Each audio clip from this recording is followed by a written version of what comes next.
Buenos días, nosotros somos residentes de Medicina Crítica, el doctor Rafa, que es R2, su servidora Sofía, que soy R1. Hoy vamos a tener la sesión de la semana un poco más dinámica de lo que veníamos acostumbrados.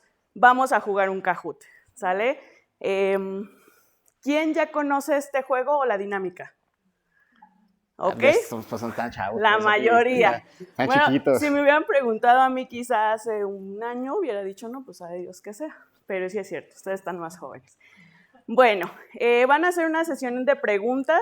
Las respuestas van a constar en 4 respuestas para que ahora sí ustedes escojan, o falso y verdadero. Hay respuestas con puntos al doble. Los jugadores que ganen van a tener un pequeño premio al final. ¿Sale? Un caramelo, no se emocionen. Sí. Un caramelo para el resto del día. Una cinta de no, así el que gane se puede ganar una suscripción a mi cuenta así gratis. Aparte. ¿No? Ahí puede ser. Entonces, sí es realmente el objetivo de esto es pues, ser un poco más divertido. A veces aburren las sesiones generales, sobre todo cuando las da medicina crítica, aburren un montón. Entonces, pues dale, ¿no? ¿Sí? Vamos, Steph. Okay. Vamos a jugar, pues. Saludos al Inge Steph, que está haciendo todo esto posible. Allá. La duración para la respuesta es de 30 segundos. ¿Sale? Y pues el objetivo en la clase son metas del paciente neurocrítico. El neurocrítico es aquel paciente con traumatismo craneoencefálico severo, con hemorragia subaracnoidea, con una hemorragia intraparenquimatosa, con alguna hidrocefalia aguda. Ese es un paciente neurocrítico, es un paciente que requiere atenciones que van a hacer que en el futuro el paciente no tenga alguna alteración, ya sea motriz, que no tenga alguna alteración cognitiva. Entonces, si nosotros tenemos este paciente dentro de las metas que vamos a ver en el día de hoy, vamos a tener el paciente bien y probablemente le vaya bien a futuro. Es el objetivo justamente de mantener al paciente siempre en metas, ¿vale?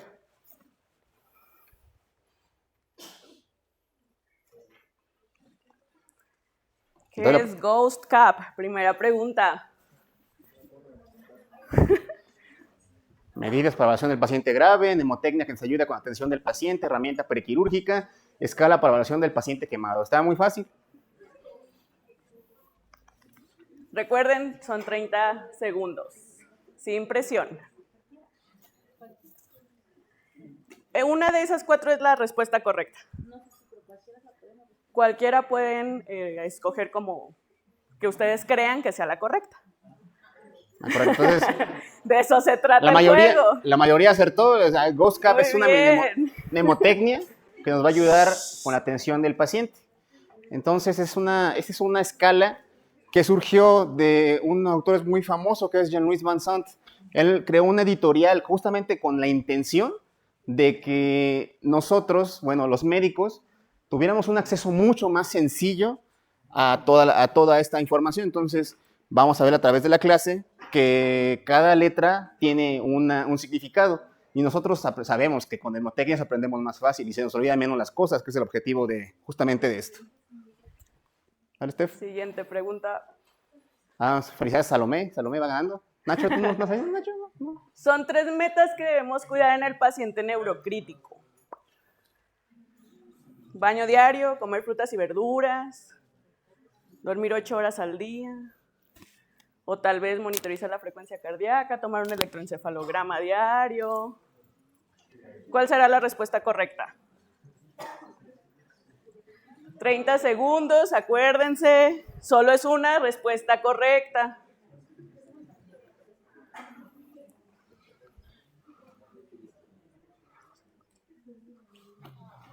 Afortunadamente la mayoría tuvieron la respuesta correcta. Muy bien. ¿Sí?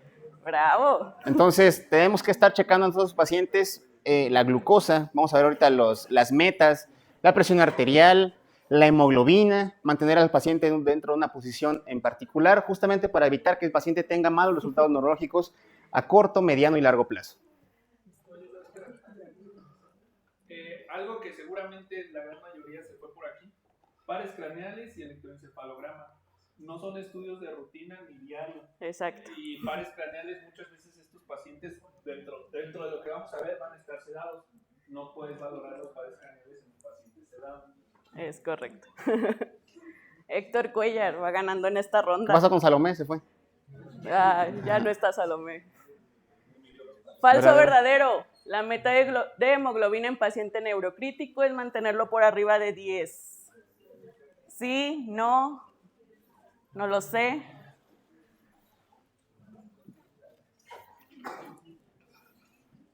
¿30 segundos?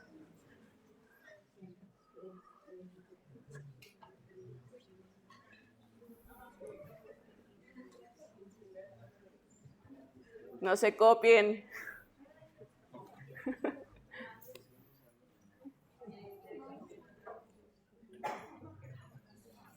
Bueno, pues es falso. Y justamente eso tiene que ver porque recordemos que no todos los pacientes van a llegar con una hemoglobina normal, así es, por así decirlo. Entonces, muchas veces vamos a tener un paciente con traumatismo craneoencefálico y tener 8 de hemoglobina. Entonces, nosotros, ¿qué pasa si nosotros transfundimos un paciente? Esto nos sometemos a riesgos. ¿Qué riesgos pueden ser? Uno, alguna reacción secundaria a la transfusión. Puede ser, por ejemplo, TRALI, que es una lesión pulmonar aguda secundaria a la transfusión, o TACO, es una falla cardíaca relacionada a la sobrecarga de volumen. Por tanto, estas son unas guías más recientes acerca de trauma. Las guías te recomiendan tener unos thresholds de hemoglobina entre 7 y 9. También esto, bueno, le dan un grado de recomendación 1C. Eso también está justificado porque hace como unas 3 semanas en el New England salió un artículo en el cual justamente buscaba evaluar ese objetivo. Si tenemos un paciente con trauma craneoencefálico severo, con 7 de hemoglobina o más de 9 de hemoglobina. Entonces, justamente lo que se vio. Si bien no hay alteraciones ni en mortalidad, ni alteraciones a resultados neurológicos a largo plazo, ¿para qué someter al paciente a riesgo? Nosotros lo que queremos evitar es siempre el riesgo. Entonces, además, aquí tenemos varios administrativos. Además, una transfusión es más cara, requiere más personal. Entonces, ¿para qué realizar estas intervenciones, no? Entonces, de 7 a 9. Estas son las guías de la Sociedad de Cirugía de Emergencia y también te maneja un umbral de más de 7. O sea, si el paciente tiene 6 de hemoglobina, ¿lo transfundimos? 6. Sí, todo, sí, hay que tratar de estar despiertos para que les quede más claro. Entonces, nuestro threshold va a ser 7. Menos de 7, transfundimos. Más de 7, así lo dejamos.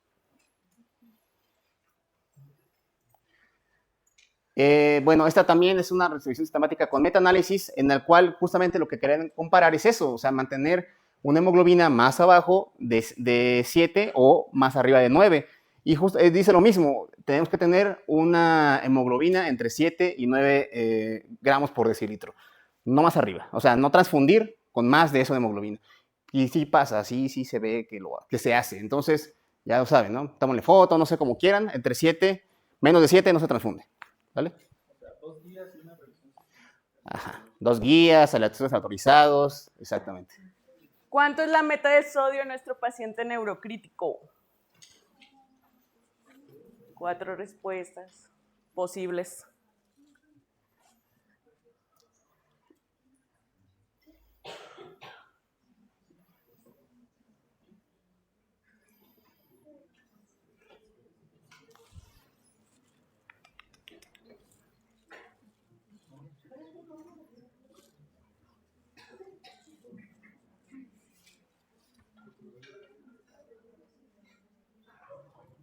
Muy bien. Bueno, sí, la respuesta correcta es de tenerlo en un rango mayor de 135 a 155. Héctor Cuellar. ¿Quién es Héctor Cuellar? Levanta la mano. Ah, muy bien.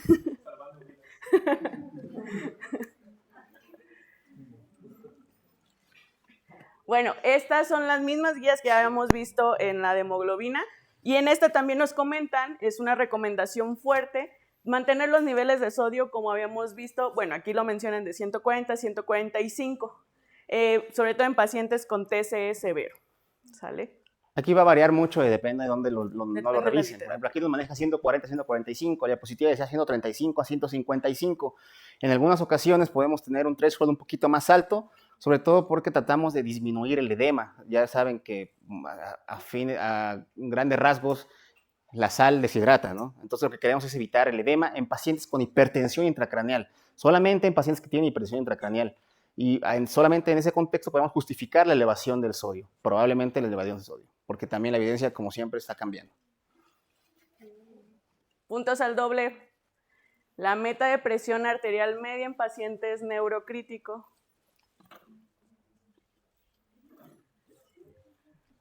¿Cuánto será? ¿Mayor o igual a 80? ¿Tenerla mayor de 110? ¿En 65? ¿O 110-80?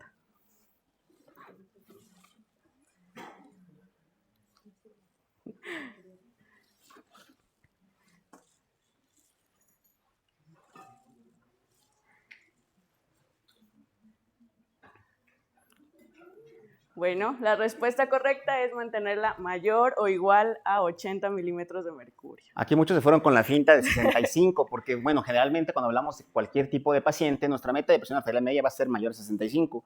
Con eso aseguramos la perfusión normalmente.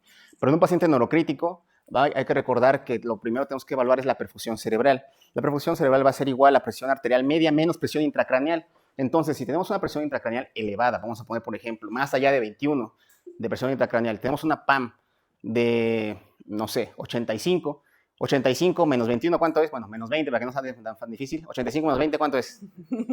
¿Cuánto es? 65. Entonces, esta va a ser la presión de perfusión cerebral. Nosotros tenemos que tener una meta adecuada de presión de perfusión cerebral arriba de 60. Entonces, con una presión arterial media de 80, muy probablemente la vamos a alcanzar. Obviamente va a depender de nosotros la posibilidad que tengamos de hacerle el neuromonitoreo invasivo o no invasivo, pero como no en todos lados se pueden tener este tipo de monitoreo, por eso podemos realizar simplemente con una PAM arriba de 80 y probablemente estamos seguros. Igual, la misma guía, en esta guía nos van a dar varios parámetros para seguir. Bueno, ya me la cambiaron, pero ok. Esta es otra guía, la guía europea para el manejo de sangrado mayor y coagulopatía en su 6ª edición. Y aquí también nos da esta meta, una PAM mayor a 80. Y cuando no tengo, bueno, la pregunta, si se acuerdan, decía también 110 de presión arterial sistólica. Esa también está bien. Si tú tienes un paciente de arriba de 110 de presión arterial sistólica, probablemente vas a alcanzar una adecuada perfusión, probablemente.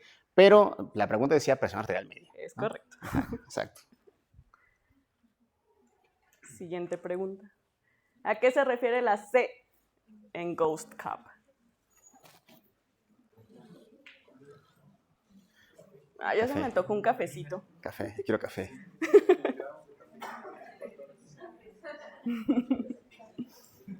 No sé. ¿Sí?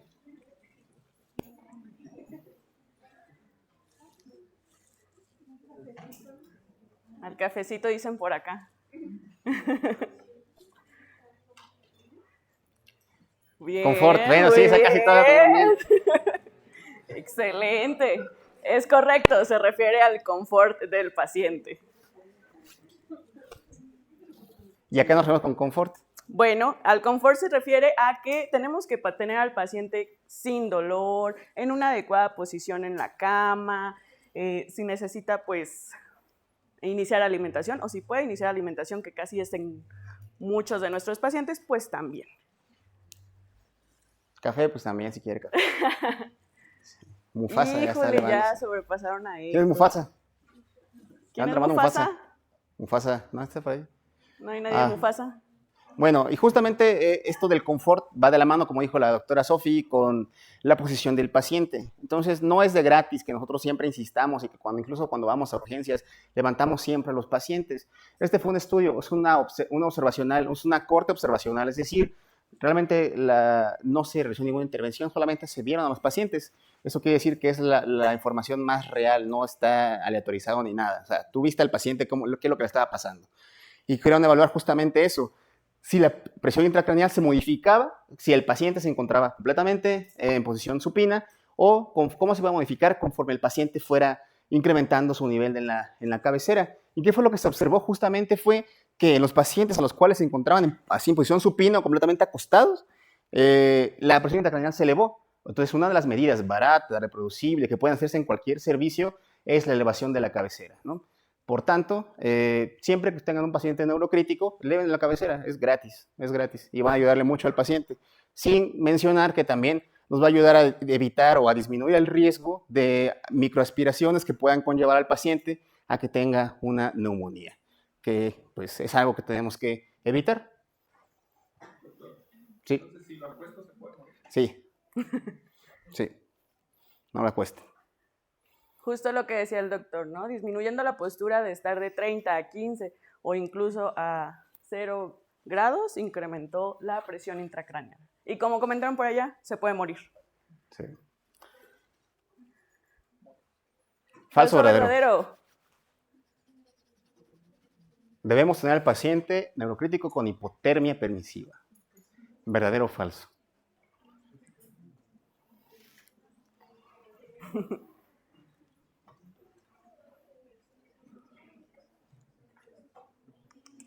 Solo una respuesta correcta. Por el...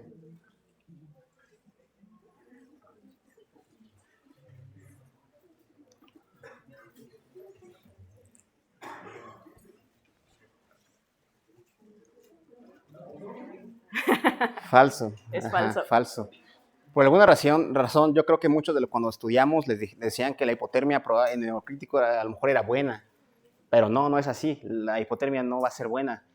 Tampoco la hipertermia. En este tipo de pacientes tenemos que mantenerlo siempre eutérmico, neuromotérmico, con un threshold superior de 37.5. Si pasamos ya de 37.5 hay que realizar intervenciones, porque ya está estudiado de que más de 37.5 el paciente puede tener alteraciones neurológicas o incluso llevar a la muerte.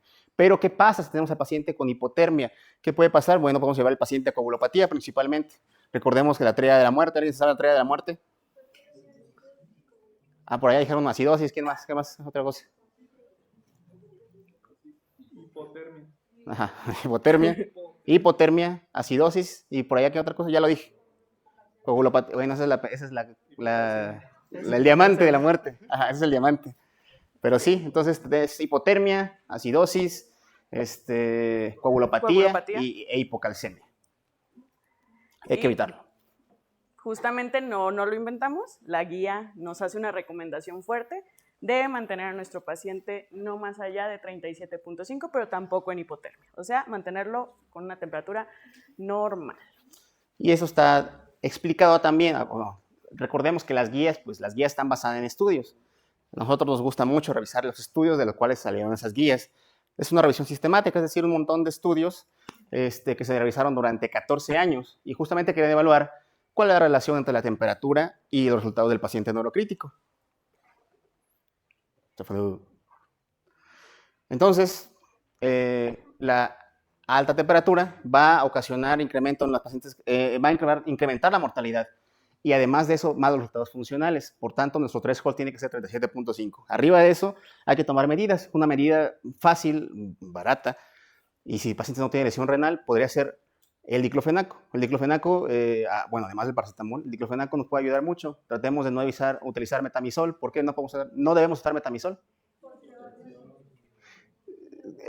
Fíjese, ese es un buen mito, el que hipotensa el metamizol. A lo mejor si la pasan de bolo, a lo mejor va a disminuir unos 10 milímetros de mercurio, pero no es la verdadera razón. ¿Por qué, Nachito, tú? ¿Por qué no se usa? Ajá, sí. La aplasia medular. Principalmente va a causar agranulocitosis, entonces por eso es que no debería de utilizarlo. Nomás en México se fabrica. Es correcto, en otros países ya no existe, y aquí por alguna razón sí existe. Entonces traten de no utilizar el metamizol en ningún momento, ¿no? La normotermia va a funcionar como factor protector. Eso ya se los dije hace rato. Sí, se los dijo hace ratito. ¿Cuál es la presión de perfusión cerebral meta? Mayor o igual a 40, mayor de 110, menor de 50 o mayor o igual de 60. ¿Cuál será? Una respuesta correcta. 30 segundos.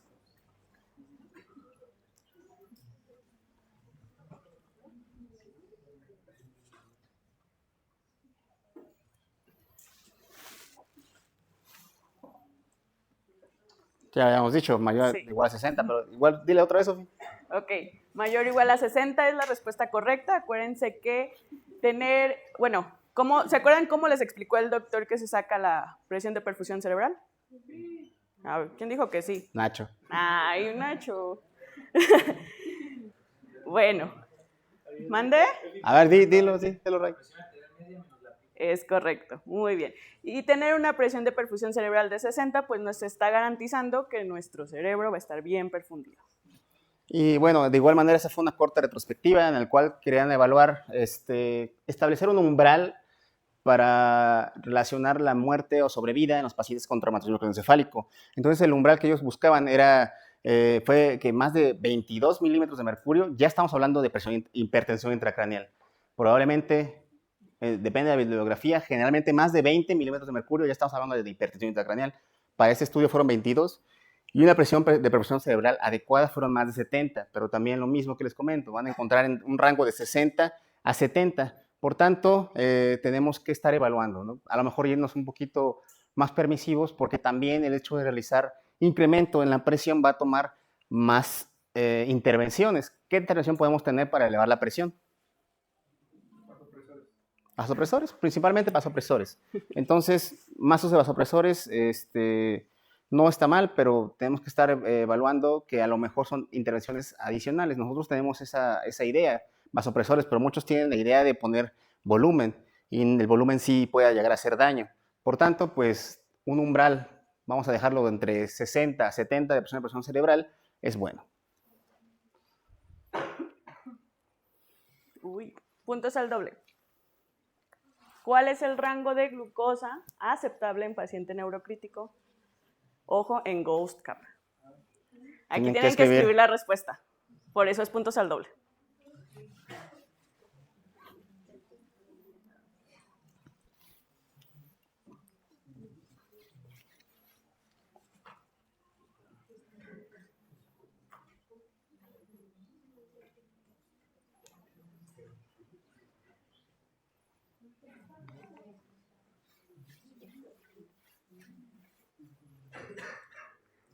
Las mejores 20 respuestas. Y esa era la respuesta correcta. 0. Nadie. No. Nadie. Yo puse el guión y salió ahí y me salió mal. Sí. Bueno, ¿quién escribió esa? Esa es la respuesta correcta.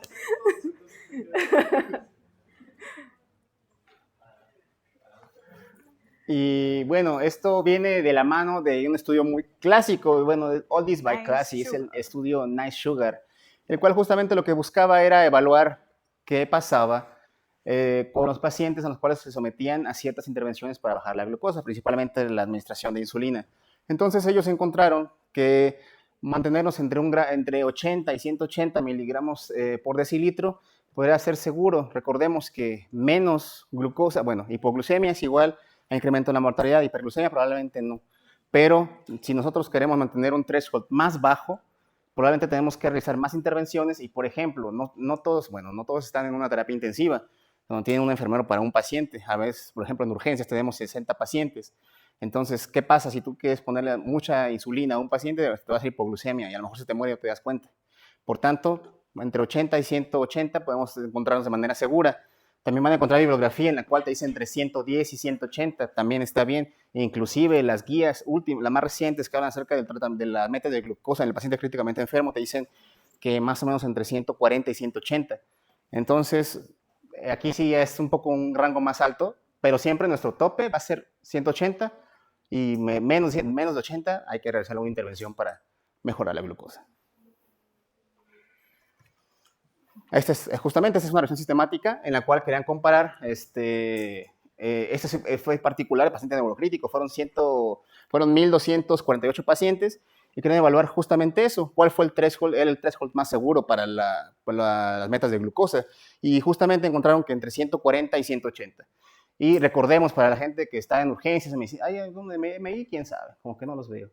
Pero cuando tenemos un paciente, o en quirófano, si el paciente tiene más de 180 de glucosa, ya tenemos que realizar alguna intervención, estando donde sea, porque ahí ya se asocia a disminución de la mortalidad el hecho de mantener una meta normal de glucosa. Si tiene 180, le pones insulina.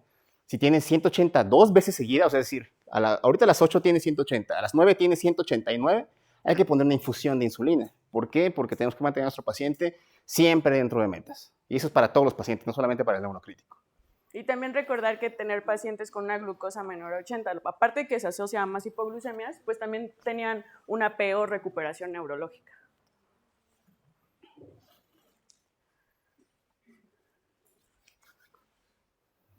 ¿Cuánto es el valor máximo de PCO2 en nuestro paciente neurocrítico?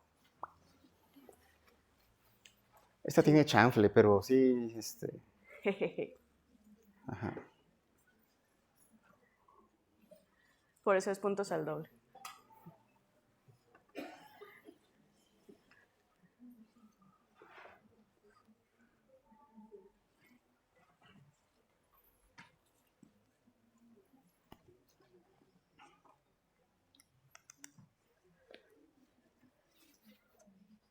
Bueno, aquí, como dijo, tiene chanfle. Para fines de su ENARM, de su examen Ceneval, de sus exámenes de vida, van a ser 35, 45 milímetros de mercurio, porque eso es lo normal, pero a nivel de mar. Recordemos que conforme a la altura se modifican los gases de la sangre. Entonces, justamente aquí en San Juan del Río, pues nuestra meta sería mantenernos más o menos a menos de 35. Aquí en San Juan del Río. Cuando estén en México sería otro valor. Cuando estén en, no sé, En Machu Picchu, no están Macanas, ¿no? ¿Verdad? Bueno, cuando están en Veracruz, pues es el nivel del mar, por ejemplo, y va a cambiar. Por tanto, no está mal. Y justamente, bueno, las guías aquí te manejan un rango de 35 a 38, pero generalmente vamos a mantenerlos dentro de lo normal, de 35 a 45, con fines de sus exámenes y a nivel del mar, ¿no? ¿Falso o verdadero? Lo ideal es que nuestro paciente tenga una saturación de oxígeno de 100%. Y está para los anestesios, ¿no? Sí, ¿Verdadero o falso? Épale. Ya les andan tratando de soplar la respuesta por acá atrás, pero no se confían. De hecho, quiero que la responda una anestesia, por eso voy a darle aquí al maestro Nachito. Espera. Ahora. Muy bien. Muy bien. Bueno, pues, ¿qué podemos comentar de este estudio? Y hay más estudios. Por ejemplo, este estudio que salió en 2020 compara los grados de saturación periférica de oxígeno. Recuerden que la saturación periférica de oxígeno que vemos es un porcentaje. Es decir, podemos tener una concentración de oxígeno en sangre de 100 milímetros de mercurio y va a dar 100%. La podemos tener de 200 y va a decir 100%. La podemos tener de 800 y va a seguir siendo 100%. ¿Sale? No hay más de 100%, es un porcentaje. Y hay varios estudios, de hecho hay un ensayo clínico que se hizo en pacientes sanas que las pasaron a una tomografía sin oxigenación, con oxígeno al 40%, con oxígeno al 60% y con oxígeno al 80%. Pero oxigenación creo que fue de 5 minutos, una cosa así. El simple hecho de ponerle oxígeno suplementario causa atelectasis, ¿sale?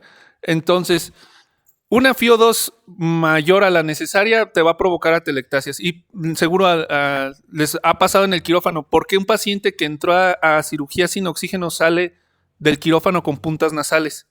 Porque tu anestesiólogo le puso oxígeno de más y seguro salió con una atelectasia. Conforme pasan las horas, el paciente va a reclutar solito sus alvéolos y le vamos a retirar las puntas. Pero es una intervención completamente innecesaria y en un paciente susceptible va a ser dañina. Entonces, en este estudio podemos ver que cuando hablamos de un periodo largo, no hablamos de una cirugía de 2 horas, un paciente neurocrítico que estuvo intubado 3-4 días al menos. En estos vimos que los pacientes que se tenía una saturación mayor a 97%, bueno, fueron 3 grupos. Un grupo conservador, que es lo que se hacía normalmente, saturación mayor a 97%, un grupo control con saturación mayor al 90%. ¿Podemos ver los resultados, Steph? La siguiente diapositiva. Se murió. No, creo que. Falleció. Ahí está. Épale. No. La importancia es que más fracción inspirada de oxígeno, como dijo el maestro Nacho, una de las cosas es que va a haber incremento en la incidencia de atelectasias.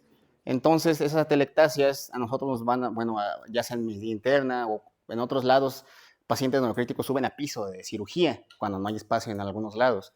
Entonces vas a llevar al paciente a una atelectasia. Entonces ese paciente que es más complicado de ventilar, 1. Y 2, el incremento en el oxígeno va a ocasionar un incremento en las especies reactivas de oxígeno, que puede llevar a daño auxiliar a nivel pulmonar y que puede llevar incluso también a daño neuronal.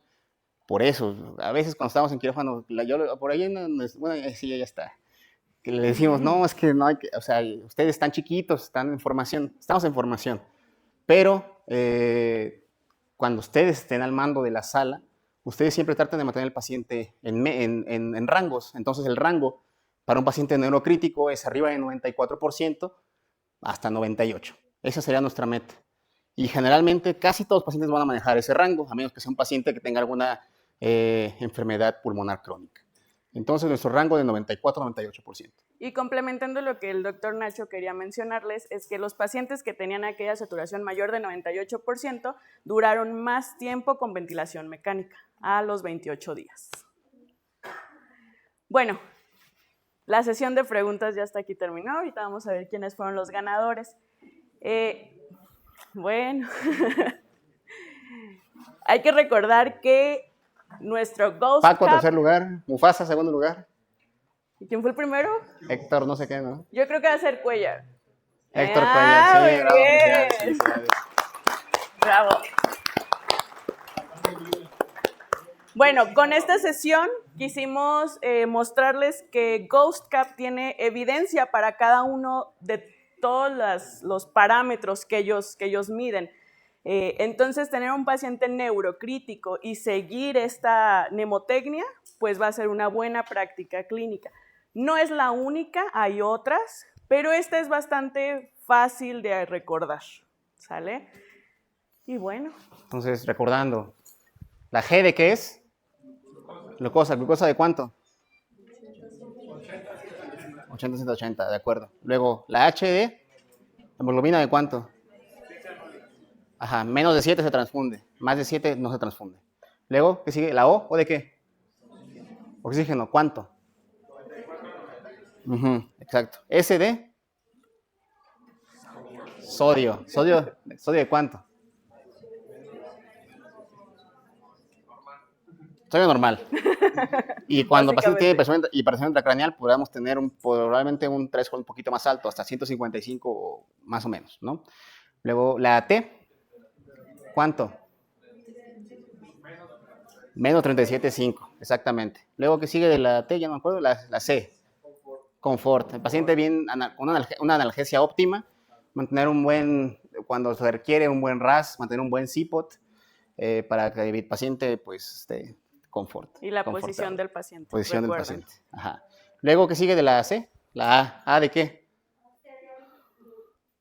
Efectivamente. ¿Cuánto? Una presión arterial media más de 80 o una presión arterial sistólica de más de 110. ¿Ok? Y la última, P. Presión de CO2. Efectivamente, ¿cuánto? Bueno, para San Juan del Río, por fin de sus exámenes, 35-45, es decir, normal. ¿Sale? Fue un método diferente, yo creo que más entretenido, no había tantos dormidos más que uno por allá, pero es normal, ¿no? Era la posguardia. Qué bueno que vinieron, gracias por participar.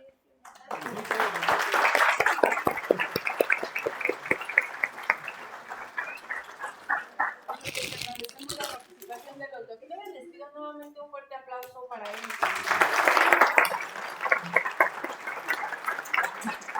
Gracias. ¿Quiénes fueron los 3 ganadores? Nacho. Eso es trampa. ¿Quién fue? ¿Quién fue el cuarto?